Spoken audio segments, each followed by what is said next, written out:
Hello, Googleization Nation. Welcome to Better Leaders, Better Workplaces, a GGG Unleashed podcast with thought leader Vivian Blade. I'm Ira Wolfe. And I'm Jason Cochran. In each of Vivian's episodes, we'll cover the latest trends and emerging practices around creating resilient workplaces. Let's begin. Hello, and welcome back to GGG Unleashed, Better Leaders, Better Workplaces. I'm Vivian Blade, President and CEO of Experts in Growth Leadership Consulting and a recognized leadership and resilience thought leader. On this podcast, you'll get the latest insights and proven strategies to help you solve the pressing turnover, burnout, and workplace culture challenges your company is struggling with right now. So if you're an HR leader or a business leader, you don't want to miss an episode. Your workforce, your workplace, and everything about work today are evolving.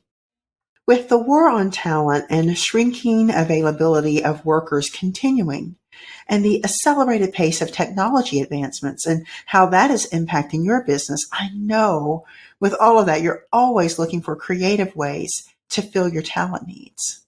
Voluntary employee turnover is hard on your bottom line. In fact, to replace an employee can cost as much as 3 to 4 times that position's salary. Let's say you're replacing a person who makes $65,000 a year. Filling that role could cost you as much as $260,000. That should get your attention. Retaining talent is your best and most cost-efficient solution.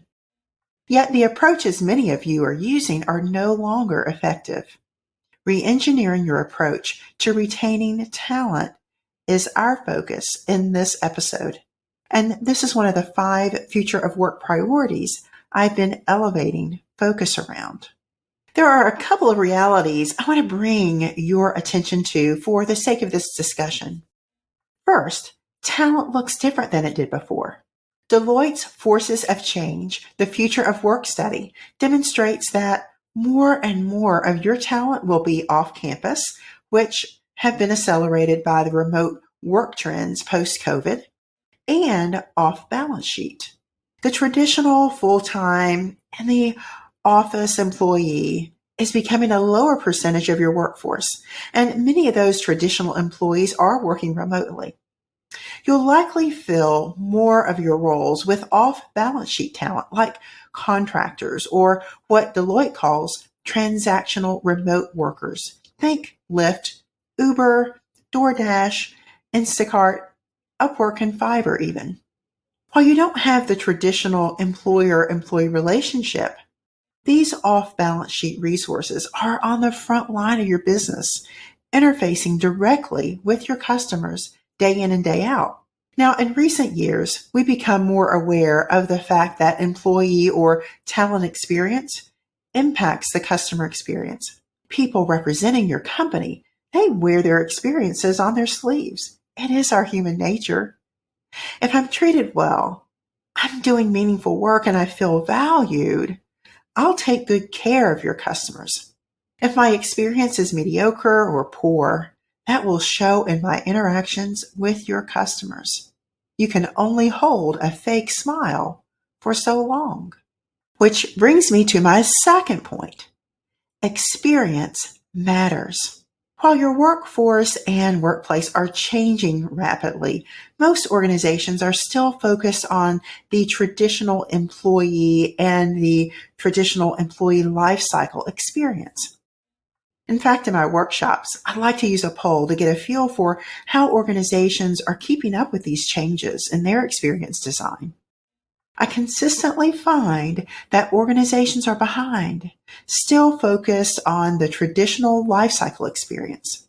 You're familiar with the stages: attract, recruit, onboard, retain, and separate, or something like that you all may go by. There's this linear focus on company processes that fails to recognize and address the changing dynamics of the future of work. Instead, I invite you to consider a different model that takes into account all types of talent, shifting workplace dynamics, and creates a consistent, human-centric talent lifecycle experience. There are 6 stages that represent this lifecycle experience: cultivate, connect, care, contribute, close, and champion. Now, I want you to keep in mind that these stages interplay across the talent experience. It's not necessarily linear. Let's begin with cultivate. Cultivating talent begins long before you have a job opening or release a job posting.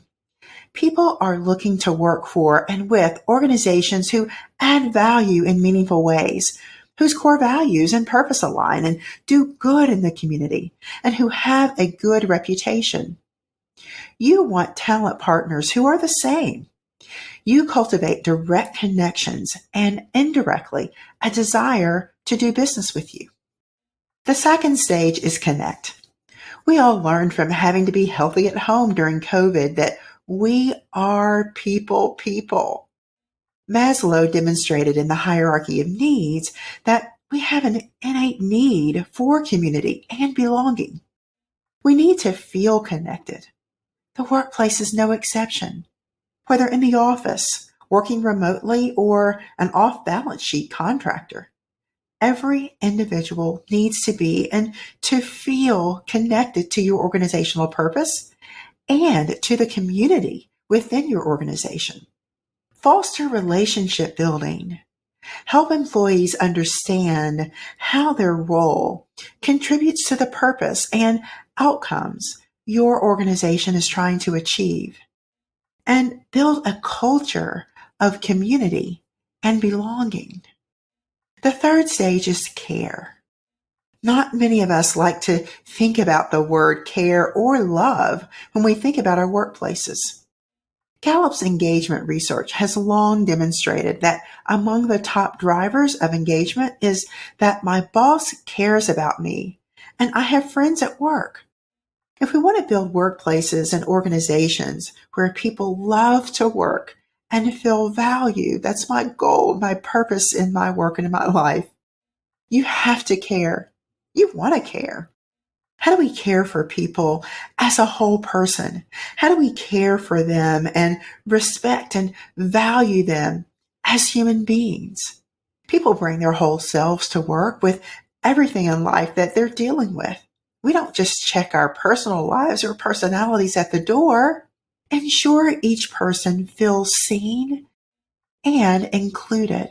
Gallup reminds us that knowing that people are respected as individuals at work can have a significant impact on how they view their overall lives. When there is stability in a person's life, they can have a greater presence in their work. Caring helps us to see after the well-being of each other. The next stage is contribute. People want to come to work and contribute in meaningful ways. They want to do good work. I delivered a workshop during the HR Florida conference, and after my session, a gentleman spoke with me afterwards. We were talking about Maslow's hierarchy of needs, and he said, I believe there is a level above self-actualization. It's not just about you. It's about your service. It's about giving back and what you do to help make other people in the world around you better. I thought that was so powerful. So what are we doing as an organization to help make the people that work with us better?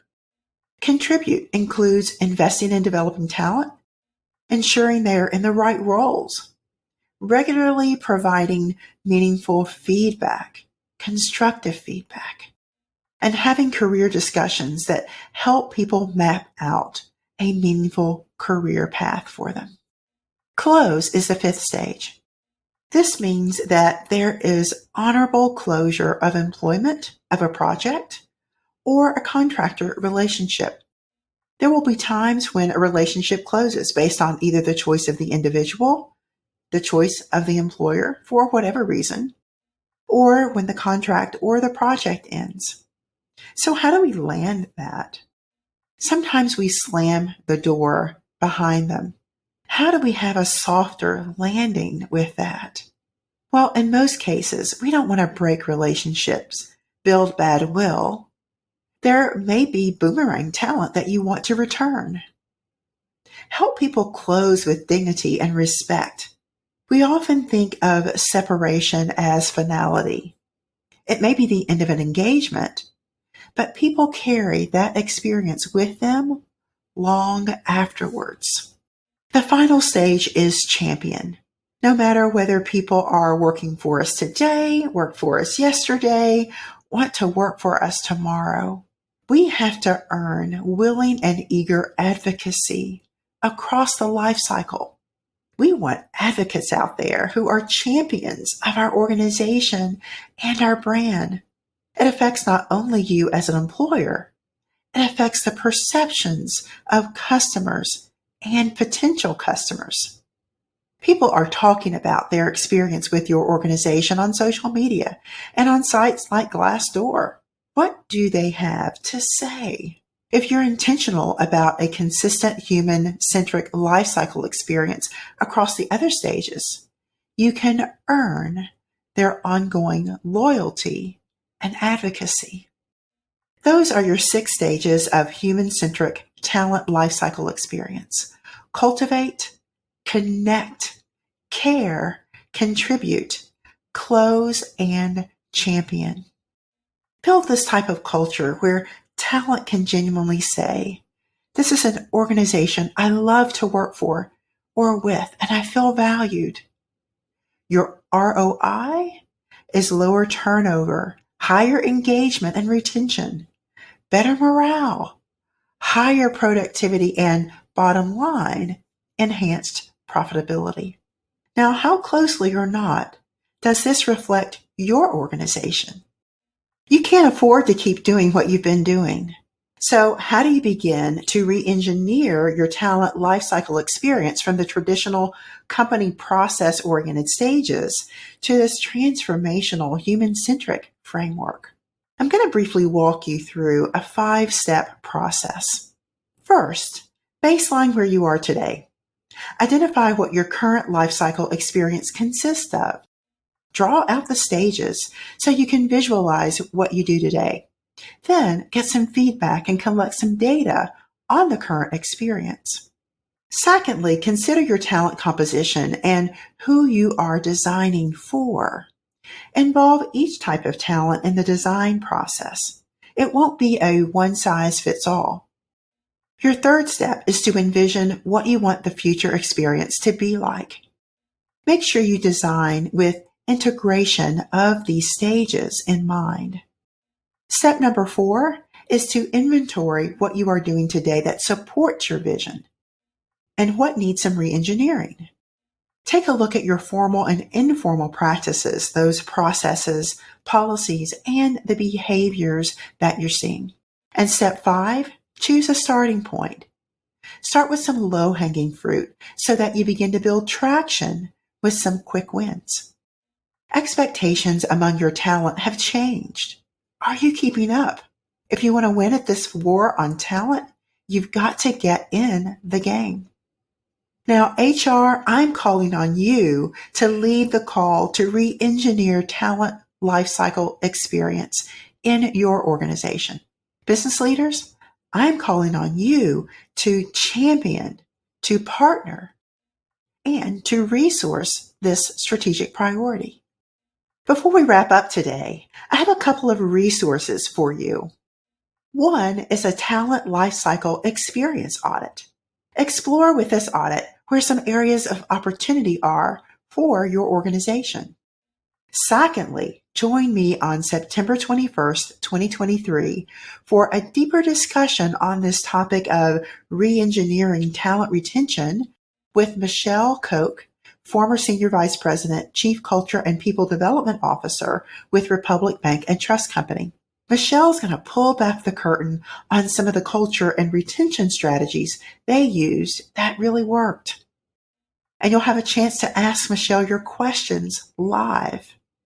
You can also listen to the previous podcast episodes with Michelle. Check out the show notes for links to those resources. Thanks so much for joining me today. I work with organizations to build better leaders and better workplaces. Let's work together to enhance yours. And connect with me on LinkedIn. I'm always sharing resources and generating conversations about the topics we talk about on this podcast. I'd love to hear from you. If you're ready to elevate your leadership or would like to bring an inspiring message to your conference or corporate event, let's have a conversation. I'm here to help. That's it for today's episode. Thank you for tuning in and learning how to develop better leaders and better workplaces. We'll be back next month with Vivian for another episode. But until then, you can access some of Vivian's resources by visiting her website, vivianblade.com. And remember, don't let the shift hit your plans.